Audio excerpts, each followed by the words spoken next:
Listo, jóvenes. La práctica de hoy es la tercera práctica. Vamos a hablar de patología general. Patología general. Dentro de patología general vamos a terminar con patología vascular y neoplasia. Y luego empezamos patología sistémica. Sí, ya empezó a grabar. Patología sistémica. Y empezamos con pulmón. Solo tenemos una lámina de sistémica. Vamos a ver. La primera lámina es la 24. En la lámina 24 tienen un corte de un vaso sanguíneo. En este vaso sanguíneo van a identificar ustedes las paredes normales del vaso. Esta zona es el vaso sanguíneo. La capa más interna, la íntima, la capa que está en el medio, la capa, chicos, ¿sí saben? La capa media, muscular, y la de afuera, la capa adventicia. Esta capa adventicia en los vasos que se encuentran al interior de los órganos, en los vasos viscerales, se confunde con el estroma. Bien, tenemos entonces que todo es un vaso sanguíneo. Según este grosor de la capa media, ¿qué vaso sanguíneo es?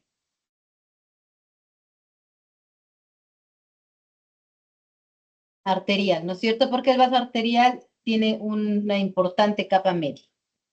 Bien. Entonces, el órgano aquí es una arteria femoral. Es una arteria de gran calibre porque le están viendo que ocupa todo el campo de la lámina. Arteria femoral, que vamos a ver al interior qué es lo que está apareciendo. Este es el interior del vaso. Yo les he explicado la semana pasada que cuando tenemos un grupo de hematíes fuera de un vaso sanguíneo, ¿cómo se llama? Hemorragia. Entonces, tenemos un grupo de hematíes dentro del vaso, es congestión vascular. Si tenemos igual, otra vez, aquí un grupo de hematíes dentro de un vaso, hasta ahí sería congestión. Pero ¿qué más hay? Esto de aquí, que es material hialino, estas zonas más alargaditas, fibrina. Vamos a ver también algunas células degeneradas, esas que tienen un aspecto como en detritus, células degeneradas y mezcladas por allí con alguna que otra célula inflamatoria. Todos estos componentes que les acabo de mencionar van a formar si hay fibrina y material hialino, ya un trombo o un coágulo, ¿no? Vamos a decir un coágulo. ¿Cuál es la diferencia con un trombo? Que el trombo está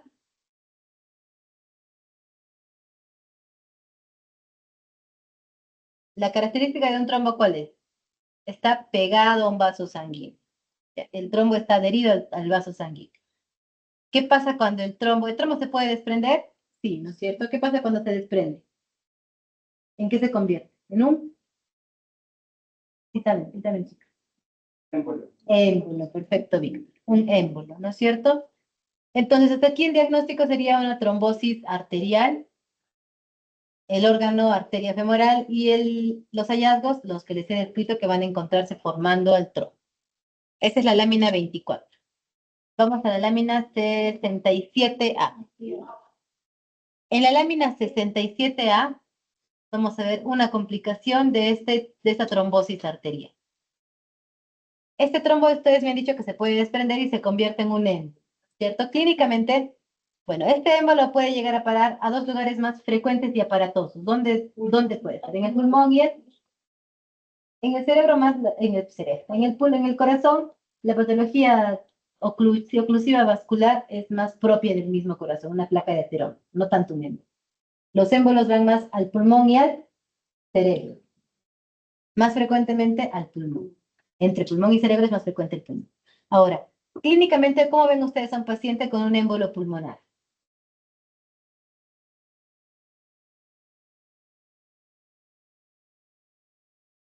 Disnea, muy bien, ¿qué más?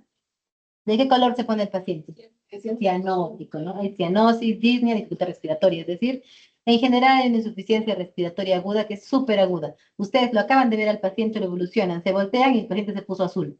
Y está disneico, le ponen el saturómetro y la saturación baja terriblemente, hasta 80 y tantos, 70 y tantos de saturación. Así de aparatoso y rápido es el tromboembolismo pulmonar. Este paciente que ha desprendido un trombo, un émbolo, este émbolo se ha enclavado en los vasos del pulmón y está generando esta patología. Vamos a ver. Lo que ustedes tienen aquí, si estamos viendo un corte de pulmón, ¿qué son cada uno de estos sacos? Alveolos, ¿no? Todos son alveolitos. ¿Qué están viendo en la pared del alveolo? Hematíes. Entonces, si está fuera de un vaso en la pared del alveolo, hemorragia. Incluso van a verlo aquí, en algunas zonas, van a verla, perdón, dentro del alveolo. También es hemorragia alveolar, hay hemorragia. Van a ver zonas, miren, todo esto rojito, hemorragia, todo eso es hemorragia. Y en algunas áreas van a ver un poco de zonas, miren las de acá, por ejemplo, más eosinofílicas. En estas también hay detritus, hay células ya muertas. Esto, ¿a qué les recuerda? ¿Cómo se llama esto que es eosinofílico? ¿Con células inflamatorias mezcladas? No. Necrosis, ¿ya? Vean, estas son las eosinofílicas sin células viables y las células que están viables son inflamatorias. Esto es necrosis. Hay áreas necróticas y hemorrágicas, predominantemente hemorrágicas. Miren todas las áreas hemorrágicas que encontramos. Estas son las oscuritas, no les presten atención, es antracosis, es depósitos de carbono en el pulmón, que vamos a verlas más adelante, seguro en la siguiente práctica. ¿Ya? Pero hasta ahí hay hemorragia, necrosis, hay inflamación, sí. Ya sí hay zonas de inflamación, pero no es muy marcada. ¿Sí? Todas estas células inflamatorias chiquititas, hay inflamación y pueden también encontrar por allí algunos alvéolos con edema. Que como les digo, tampoco no es lo más importante. ¿Qué es lo más importante? ¿Qué están viendo ahí? Hemorragia y necrosis. Entonces van a decir alvéolos con hemorragia y necrosis. El diagnóstico es infarto hemorrágico pulmonar.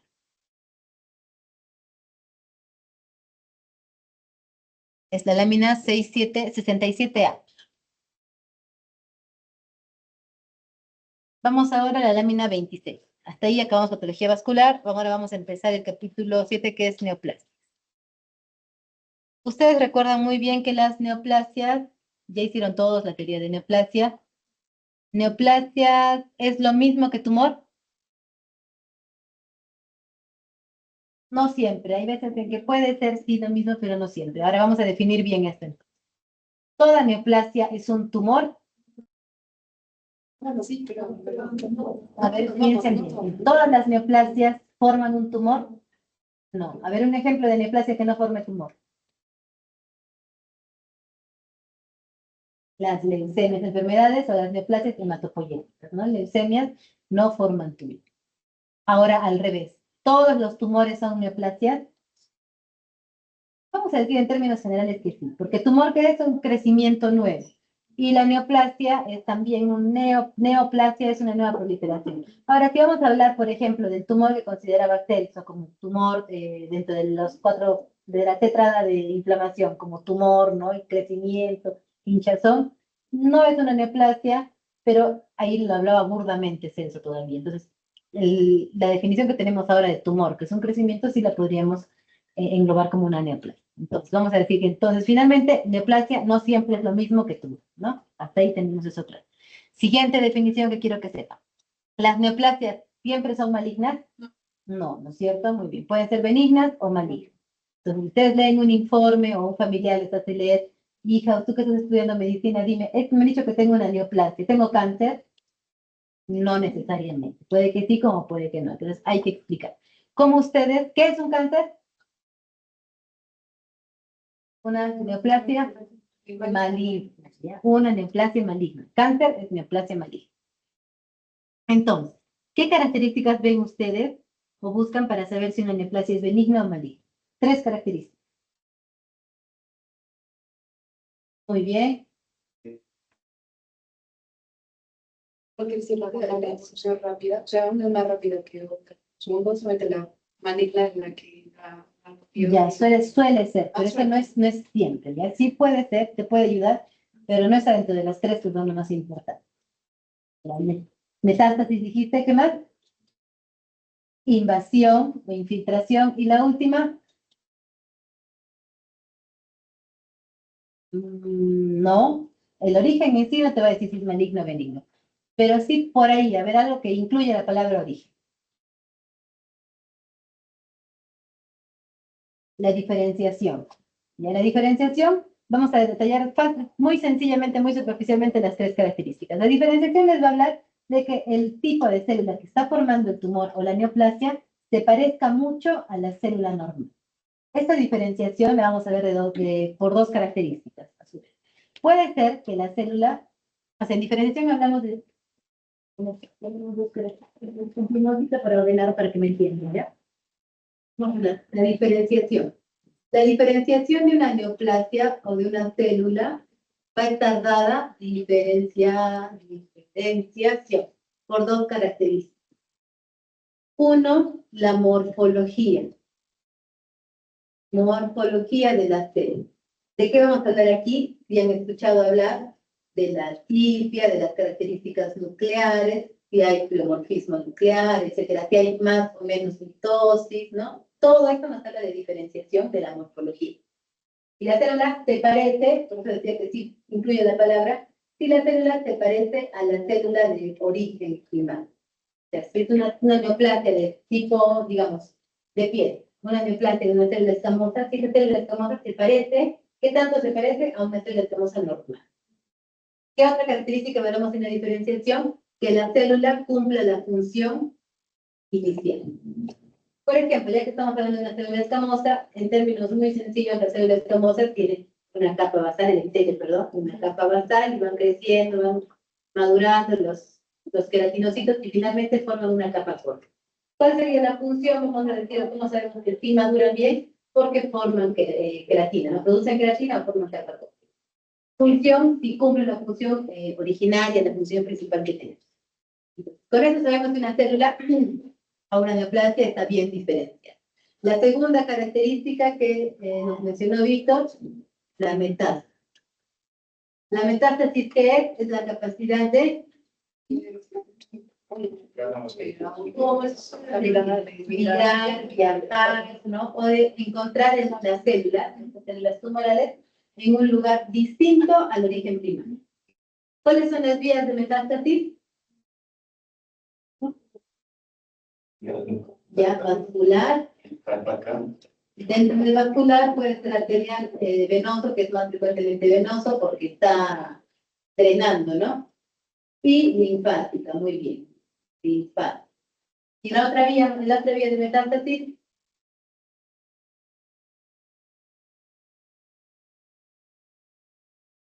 siembra directa, como ocurre con los tumores de ovario. Al operar, si un tumor de ovario no lo sacamos encapsulado completamente y se rompe, las células pueden salir y sembrar en la cavidad abdominal, eso sobre todo en cavidad. Y aquí también se habla de una migración, un viaje de invasión, infiltración neural a través de las fibras nerviosas, como pasa, por ejemplo, con el cáncer rectal. Esto ya van a saber. Ustedes en la anterior les han dicho, recuerden, la patología glandular hace una invasión linfática y vascular. En cambio, la patología mesenquimal, por ejemplo, sarcomas, sarcomas, no en general, sarcomas, osteosarcomas, etcétera, esas hacen una invasión más bien por contigüidad, no van por vía de diseminación metastática, etcétera. Y la tercera característica, que es la invasión. La invasión la vamos a ver como de dos formas. Uno, como la infiltración de tejidos vecinos, infiltración de tejidos aledaños o vecinos. Y la otra, que es lo más importante y lo que tiene que saber definir y diferenciar, sí, es que la neoplasia o este crecimiento va a invadir la membrana basal. Si no invade, es una neoplasia benigna o incisiva, ¿cierto? Si no invade. Si invade, es algo invasivo. ¿O el carcinoma? Como un carcinoma. Un carcinoma puede ser in situ si está hasta la membrana. Entonces, la membrana va a estar, todo lo feo está acá el tumor, pero respeta, eso es un carcinoma in situ. Pero si pasa un grupito de células así, esto ya es invasivo. De distintos grados, ¿ya? Cada nivel de invasión tiene una esterificación distinta, pero en general es invasivo. Ahora, ¿qué es lo que vamos a buscar ahora en la práctica? ¿A qué nos vamos a abocar?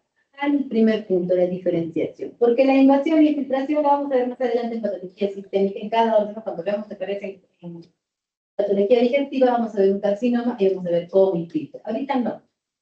Vamos a ver metástasis, no, porque eso es más clínico, el clínico les tiene que decir, ¿no? Doctor, mire el tumor se le ha sacado del útero a la paciente, pero veo que no tiene otra zona más, ¿no? Esta tumoración está limpia, es la única tumoración que tiene.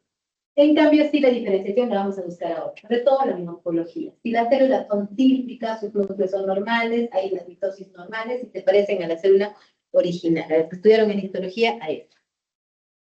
Vamos a ver entonces, la lámina 26. Tenemos una neoplasia, una lesión, vamos a decirle tumoral, pero es una lesión elevada que tiene el paciente en la cara. ¿Qué tejido es este que está encima? Sí, es cara.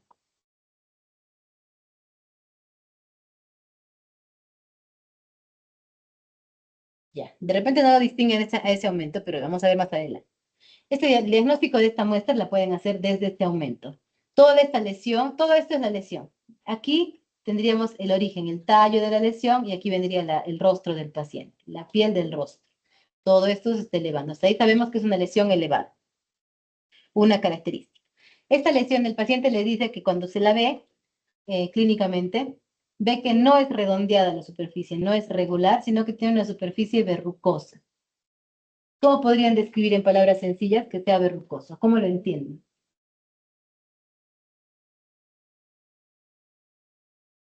Ya que tiene, exacto, proyecciones, unas arrugas, hay unos pliegues en la superficie, no es redondo liso, ¿cierto? Sino que tiene esas proyecciones, está bien dicho. Esa característica la van ustedes a identificar en la microscopía. Vemos aquí que no todo es plano, sino que hay estas proyecciones, digitaciones que van desde la zona central hasta afuera. Suben, bajan, suben, bajan, suben, bajan, suben, bajan. Cada una de estas se llama papila, ¿ya? Papila. Es una lesión que tiene papila. Las papilas van a estar formadas por dos estructuras. Atentos, ¿ah? Esta zona del centro de la lesión, que está formada por la dermis, ya saben que por debajo de la epidermis, esto es piel, por debajo de la epidermis hay dermis, y esta dermis forma aquí un tallo central, formado por tejido fibroso que contiene vasos sanguíneos. Por lo tanto, se llama tallo o core fibrovascular. Este core, van a ver cómo envía también estas prolongaciones que van a formar el tallo o el centro de cada una de estas papilas. Estas prolongaciones. Estos son core fibrovasculares. Core fibrovascular. Y por fuera, por encima de este tallo, de estos cores, vamos a encontrar epitelio que rodea, envuelve, tapiza a la papila. Entonces, ¿por qué está formada la papila? Por un core y el epitelio que lo envuelve, ¿sí? Esa es la formación de una papila. Esta lesión, entonces, que tiene muchas papilas, ¿cómo se llama? ¿Qué diagnóstico le darían? Es una lesión benigna. Papiloma. Muy bien, Vico. ¿Por qué sabemos que es una lesión benigna? Vamos a acercarnos. No sería necesario, pero vamos a ver. Estas células son muy parecidas a la piel normal. Miren, tienen una capa basal con algunos melanocitos por aquí. Los queratinocitos van creciendo, llegan a una capa, un estrato lúcido, granuloso o granular, y una capa córnea superficial. Entonces es un epitelio estratificado plano cornificado, muy parecido al de origen o al normal. Es una lesión benigna. Diagnóstico, papiloma. El órgano, bien, muy bien. Y la descripción, lesión elevada con papilas que están formadas por core fibrovascular y rodeadas por epitelios. La siguiente lámina, la 27. En la lámina 27 tenemos igual otra lesión neoplástica. Es un corte de miometrio, que es la capa muscular del útero. ¿El miometrio de qué está formado? ¿De qué tipo de fibras musculares? Lisas, ¿no es cierto? Lisas. Y estas fibras están ordenadas en disposiciones aleatorias. Pueden estar en paquetes, alargadas, en haces que se entrecruzan. No tiene una organización clara como en cavidad abdominal o en tubo digestivo que hay circular interna, longitudinal externa. Aquí están en cualquier disposición. Y están mezcladas con vasos sanguíneos. ¿Cómo es la célula del músculo liso? Es una fibra alargada, eosinofílica, con un núcleo alargado, basofílico, y una vacuola clara. Ay, se apagó. Una vacuola clara paranuclear, al costadito del núcleo. ¿Se está acabando? Sí, sí, se está grabando. Si se está acabando, espero que no. Qué raro. Yo le he puesto a grabar, ¿no? Que sí, está grabando. Ay, ¿por qué se apagó? ¿Con usted pasó también la semana pasada? No, ¿no? La semana pasada también me pasó que dije, se quemó el foco. Ya, ahí está, listo, se durmió nomás el foco. Bien, chicos, entonces estábamos escribiendo la fibra del músculo liso. La fibra del músculo liso normal tiene esa morfología y además tiene una vacuola paranuclear al costadito del núcleo y un vacío, una burbujita blanca. Esa es una característica normal del músculo liso. Esa vacuola no siempre la van a ver, pero si la ven es normal. Esta burbujita del costado, esta de acá. Esta es fibra de músculo liso normal. Esto es una sección, una parte del miometrio. Ahora, miren esto de acá. Quiero que vean esto de aquí. ¿Qué células están viendo aquí? ¿Cómo las ven? Alargadas, ya, y eosinofílicas. El núcleo, alargado y basofílico. Y al costado del núcleo, una vacuola. ¿Qué célula es? Si la acabo de escribir. Célula de músculo liso o fibra de muscular lisa. Esto que están viendo ya es tumor. Pero como acaban ustedes mismos de describir, no pueden distinguirla de una fibra muscular normal. ¿Qué quiere decir? ¿Es bien diferenciado o no? Bien diferenciado. La diferenciación significa que es idéntico a un músculo normal. Entonces, ¿es bien diferenciado? Sí, sí. No quiero decir, chicos, a ver, entendamos bien, porque sí puede quedar un vacío ahí. Bien diferenciado quiere decir que una célula, hablamos de diferenciación. Ustedes recuerdan cuando de embriología, ¿no es cierto? Las células derivan de distintos tres secciones, tres capas, pero de un mismo origen. Todo es de una misma célula madre totipotencial primero, luego se hace multipotencial, luego se hace pluripotencial y luego se va diferenciando. ¿Qué significa esa diferenciación? Que adquiere características propias de un tejido más específico. Eso significa diferenciación. Entonces, estas células, ustedes las ven como una célula madre pluripotencial, que no tiene forma, o se ve muy parecida al músculo liso. Muy parecida al músculo liso. Quiere decir que es dentro de la escala de diferenciación, partiendo de una multipotencial o totipotencial, está bien diferenciada. ¿Sí? A eso me refiero con diferenciación, ¿ya? Que quiere decir que se parece al tejido normal. Entonces, si es una neoplasia muy bien diferenciada, es benigna maligna. Benigno, porque se parece a lo normal. ¿Ya? Entonces, ¿cómo se llamaría la lesión? Ya, neoplasia benigna de músculo, de músculo liso. ¿Cómo se dice ello? ¿Eso? Mioma. Mioma te estás diciendo que es una lesión benigna de músculo. ¿Cómo dirían que es músculo liso? Leiomioma. ¿Ya? Ahora, en patología ustedes están identificando que eso es músculo liso, no es estriado. Entonces le tienen que dar el nombre completo, leiomioma. En el examen, el diagnóstico de esta lámina es leiomioma. El ginecólogo sí le pone nada más mioma porque no está viendo en ecografía que sea músculo liso. Es lo más frecuente, lo más probable, pero no puede poner. En cambio, ustedes sí tienen que poner leiomioma. El diagnóstico es leiomioma, el órgano. Bueno, Útero o miometrio está bien, ¿ya? Cualquiera de los dos. Y la descripción, lo que acabamos de mencionar. Y ahora además, vean ustedes, les voy a bordear la lesión. Esto de aquí es la lesión. Y lo de acá es el miometrio normal. No tiene una cápsula, porque las cápsulas son gruesas, pero sí está bien circunscrito, no infiltra. Miren cómo está ordenadita las fibras. Entonces, leiomioma. La siguiente lámina, la 170 y la 170A, son un mismo diagnóstico, pero son variantes. Todo lo que están viendo aquí es tumor. Todo es corte de tumor, no hay una zona de tejido sano. Este tumor está compuesto, hay que estudiar siempre. Si tienen un tumor, ¿qué células o qué tejido está componiendo el tumor? Aquí vemos dos tipos distintos, ¿no? Estas formas, las lucecitas, que son glándulas. Siempre que vean así tubos, ductos, glándulas. Y el estroma, el fondo, que también está proliferando.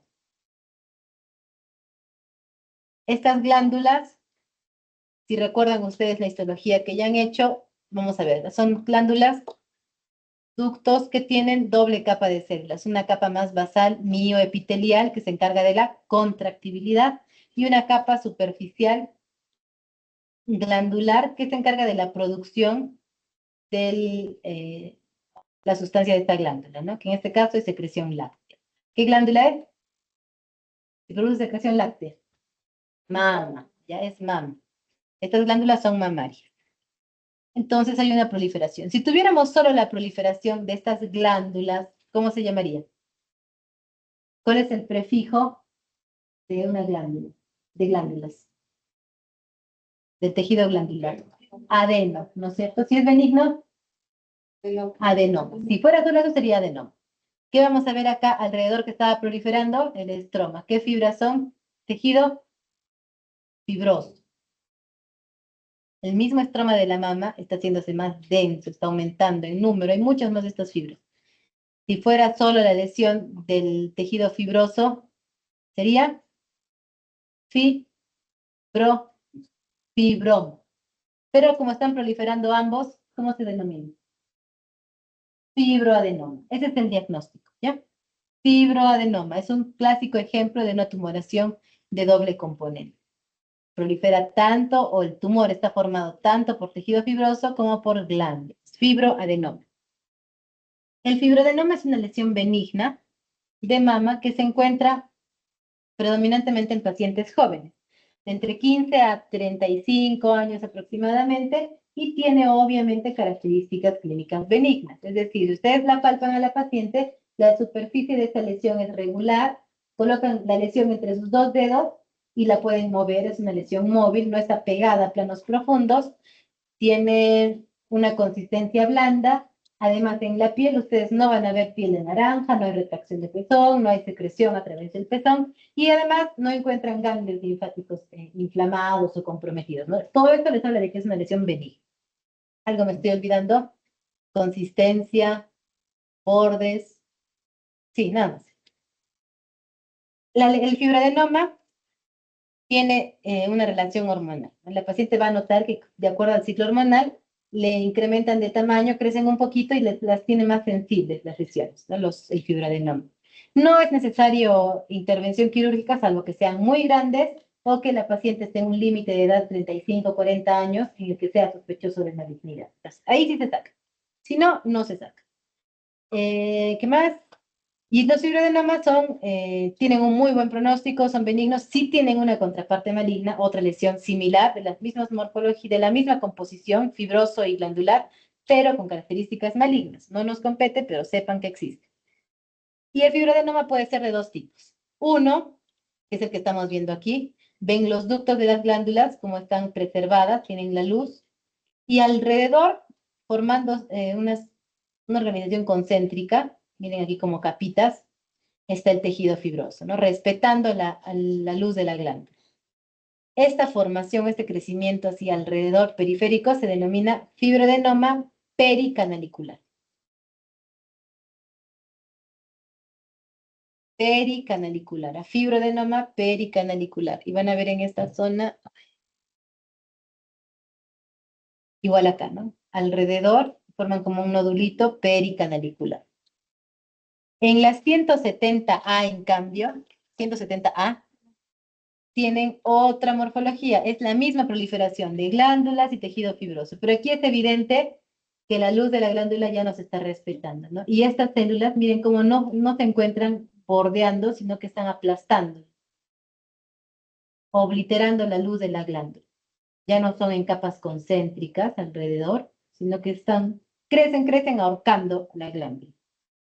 Y estas glándulas tienen morfología, unas formas como en cuernos de alce, como ramas anguladas, ya no son redondeadas. Esta morfología se denomina fibroadenoma intracanalicular. Ambos tienen el mismo buen pronóstico, el mismo tratamiento, la misma clínica, son completamente iguales, solamente la alteración o la diferencia está en la histomorfología. Si yo les pongo en el examen, chicos, les pondría una zona que sea, por ejemplo, esto, ¿no? Claramente todo es intracanalicular. Intracanalicular, porque aquí mismo van a encontrar unas, por ejemplo, estas, que les puede parecer, ¿no, doctor? Aquí parece que sí está respetando un poco. Ya, si quiero que sean que pongan pericanalicular, les voy a poner así, donde se vea puro pericanalicular, ¿no? Para que puedan distinguir bien.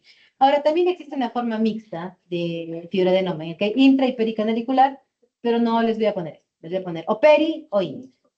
Ya reconozcan bien cómo es peri, cómo es intra. Órgano mama. La glándula, misma. La glándula. Si la ves la glándula redondeadita, es peri. Si la ves aplastada, intra. La siguiente lámina es la 56. En esta lámina 56 tienen un corte de una muestra que se obtuvo mediante endoscopía. Es un paciente con gastritis. Ya se le ha hecho endoscopía, se le vio que tenía gastritis, le dijeron que tenía incluso helicobacter y le dieron tratamiento, pero el paciente no lo tomó.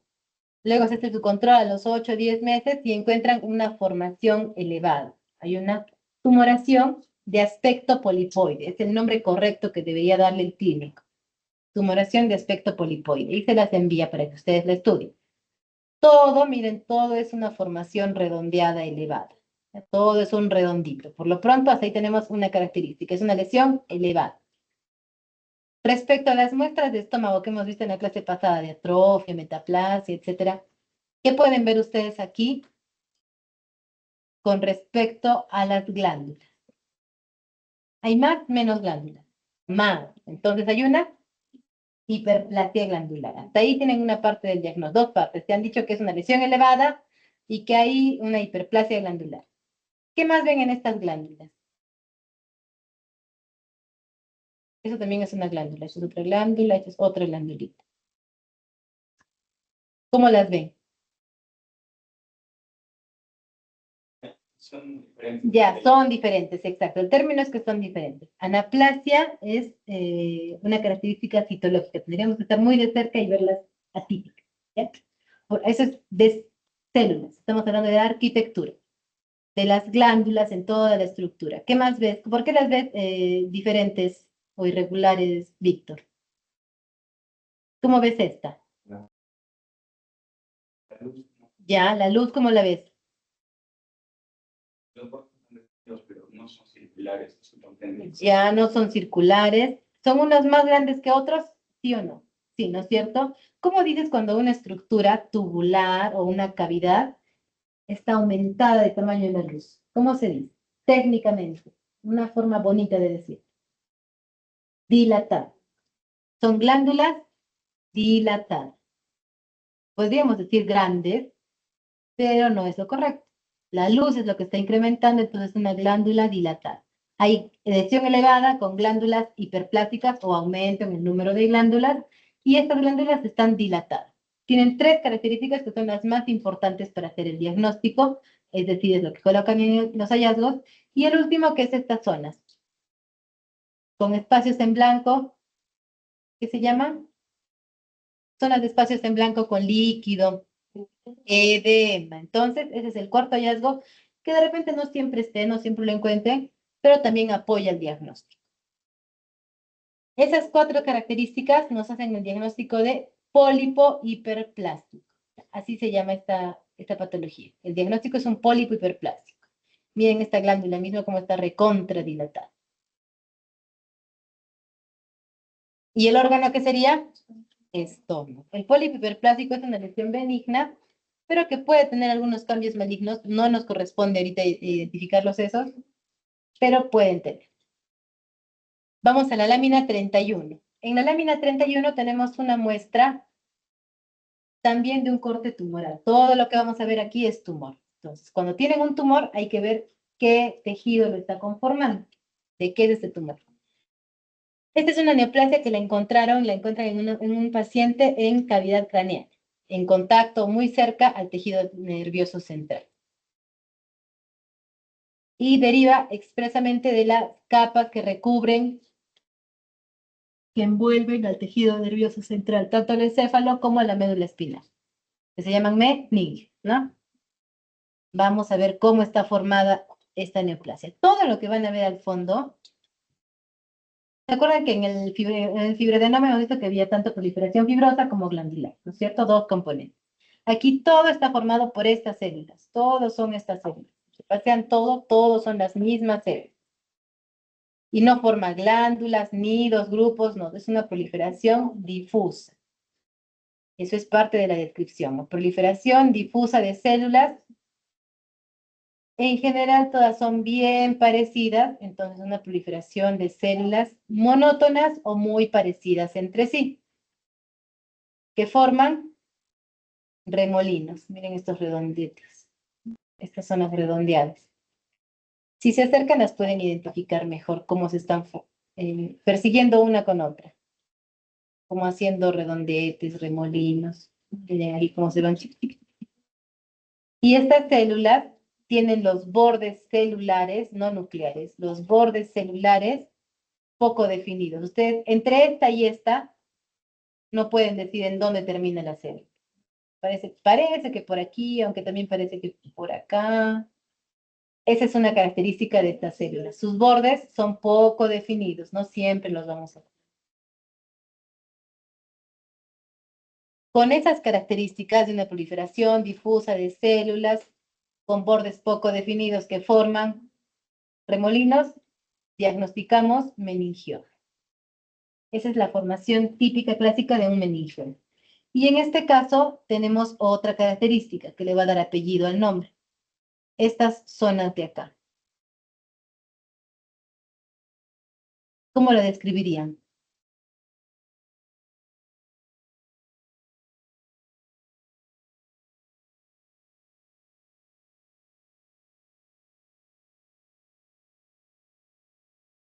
¿De qué color son? Basofílicas, ¿no? Bien basofílicas, densas. ¿Tienen células? ¿Hay células acá al interior? ¿O esto es una célula? No, ¿no es cierto? No son células. Es un depósito de un material. ¿Qué material ven ustedes en histología tan basofílico? Sí saben, yo sé que saben. Creo que sí. En HE, ¿qué ven tan morado? En hematoxilina y eosina, ¿qué ven tan morado, tan basofílico? Ya los núcleos, pero miren cómo los núcleos tienen cromatina, o sea, vas a ver zonas con más oscuras que otras, ¿no? Pero acá todo está bien morado. ¿De qué color ven? ¿Cómo ven la matriz osteoide? En el hueso.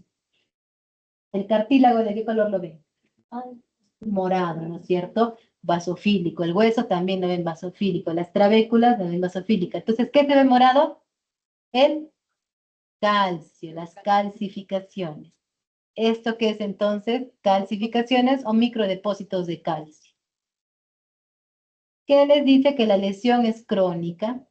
Y se están formando capas concéntricas de láminas de calcio. Se denominan estos cuerpos de Psamoma con P. P-S-A-M-O-M-A. Psamoma. P-S-A-M-O-M-A. Psamoma. Con P al inicio. Es por calcio, exacto. Hay microdepósitos de calcio. Y estos cuerpos de Psamoma le dan entonces el apellido al meningioma. Es un meningioma samomatoso. Son esas dos que tienen allí. Y ustedes van a encontrar muchas más. Esto de acá, no las confundan con estos grumos, por ejemplo. ¿No? Acá se nota que hay núcleos, son células que se han agrupado. En cambio, aquí no hay núcleos. Esto, en cambio, también es un depósito, un artefacto de colorante, de eosina. Esto sí es el depósito de calcio. Acá, los cuerpos de Samuel. Y la última lámina de la 70A, en la que tenemos, ya con esto empieza, hasta la 31 terminamos patología general. Ahora vamos a ver patología sistémica. La única lámina que es la 70 en la práctica de hoy. ¿Qué órgano es este? Pulmón, exacto. ¿Qué son cada una de estas celdillas? Alveolos. ¿Pero qué tienen estos alveolos al interior? Líquido. Es exacto. Edema alveolar. Hasta ahí hay edema. Una característica. ¿Qué vamos a ver? Además, miren estas zonas. Esto de acá. ¿A qué les recuerda? Miren, nódulos.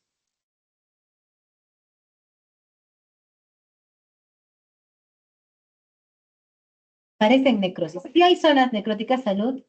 Hay zonas necróticas como esta. Y hay zonas que estos nidos claramente están albergando linfocitos. Exacto, inflamación. Y la inflamación crónica que se organiza de esta forma redondeada se llama granuloma. Todo esto son granulomas. Los granulomas son cuerpos inflamatorios, ¿no es cierto? Todos esos son granulomas. Sí hay zonas como acá, miren, esto es más desorganizado con detritus, esto sí es necrosis. Granulomas, necrosis, granulomas incluso con necrosis. Si hay granulomas, si buscamos, probablemente encontremos las... ¿Qué forma un granuloma? Linfocito, macrófago y gigante multinucleada, ¿no? Podemos buscar, y de repente la encontremos por allí. Pero como está un poquito difícil, aquí tengo una fotito que tomé anteayer. ¿Qué es esto de acá? Célula gigante multinucleada. ¿De qué tipo?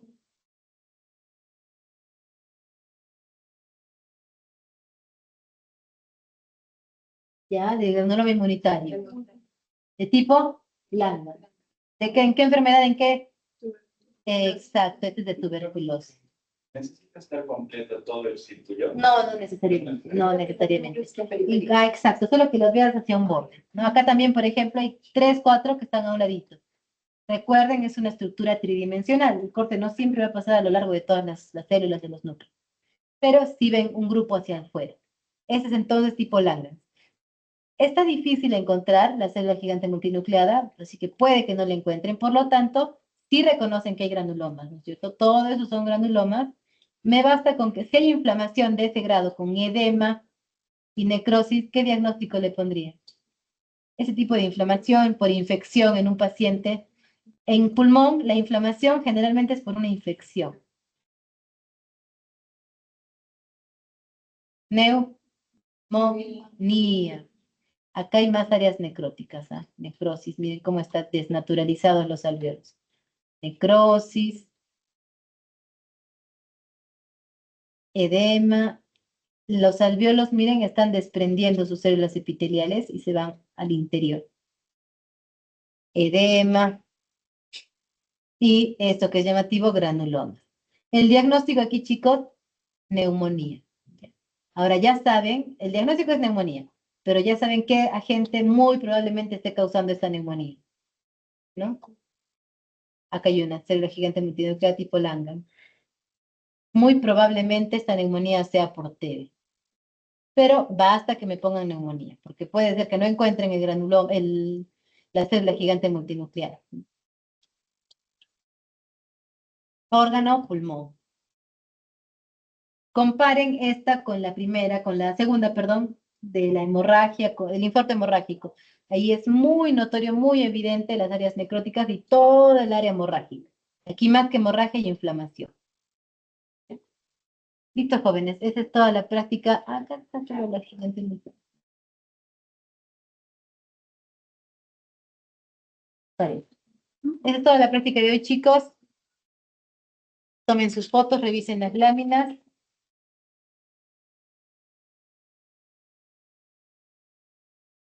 ¿Tienes? No se les ve.